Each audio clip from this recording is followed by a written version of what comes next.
Welcome to the Rim Break Rodeo. We hope this video helps. You begin by verifying prerequisites: Tosca installed with the RTB add-on, valid license, and user permissions.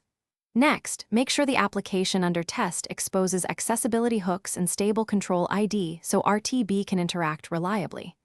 Once done, open Tosca, create or select a workspace, and add the RTB engine, then configure the target application connection.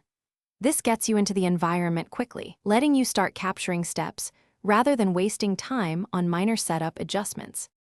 Now you capture interactions. Launch the RTB recorder and perform the user journey while you narrate key actions, then inspect and label logical controls and screens. After capturing, convert recordings into Tosca modules and organize controls into meaningful folders. Make sure to parameterize inputs like usernames or amounts so modules are reusable.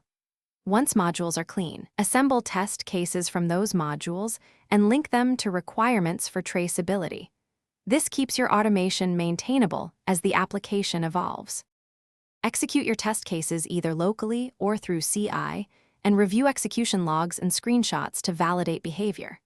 If a test fails, first confirm environment parity and then narrow down to the specific module or control. Once identified, update the module by adding explicit weights, calibrating recognition properties, or parameterizing dynamic data.